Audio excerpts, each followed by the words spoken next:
ফেসবুকে রিল দেখার সময় ডান দিকের কোনায় যে লাইক কমেন্ট এবং শেয়ার অপশানগুলো আছে সেগুলো থাকার জন্য আমরা ফেসবুক রিল সঠিকভাবে দেখতে পারি না। তো তোমরা কীভাবে সেই অপশানগুলো বন্ধ করবে, তো জানতে হলে ভিডিওটা প্রথম থেকে শেষ পর্যন্ত দেখতে থাকো। যদি ভিডিওটা ভালো লেগে থাকে শেয়ার করবে, চ্যানেল নতুন এই চ্যানেলটা সাবস্ক্রাইব করতে ভুলবে না। তো চলো বেশি দেরি না করে আজকের এই ভিডিওটা শুরু করা যাক। যখনই তোমরা তোমাদের ফেসবুক অ্যাপসটাকে ওপেন করবে, ওপেন করার পর রিল সেকশনে চলে যাবে, দেখতে পাচ্ছ ডান দিকে যে লাইক শেয়ার কমেন্ট অপশানগুলো আছে এগুলো থাকার জন্য আমরা যে কোনো রিল ফুল স্ক্রিনে দেখতে পারি না। তোমরা চাইলে এই লাইক শেয়ার কমেন্ট অপশানগুলো হাইড করে দিতে পারবে। তো কীভাবে করবে, এটা হাইড করা অনেক সহজ। তো হাইড করার জন্য সবার নিচে যে থ্রি ডট আছে, জাস্ট থ্রি ডট অপশানে তোমাদেরকে টাচ করতে হবে।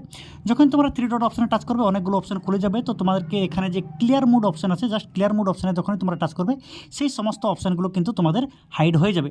তোমরা চাইলে যে কোনো রিল তোমরা ফুল স্ক্রিনে দেখতে পারবে। ওকে, আর তোমরা যদি চাও যে সেই অপশানগুলো আবার ফিরে আসুক, তো তার জন্য কী করবে, নিচে দেখতে পাচ্ছ একটা আইকন আছে, এই আইকন তোমরা যদি টাচ করে দাও তাহলে যে লাইক শেয়ার অপশানগুলো আছে সেগুলো কিন্তু আবার চলে আসবে।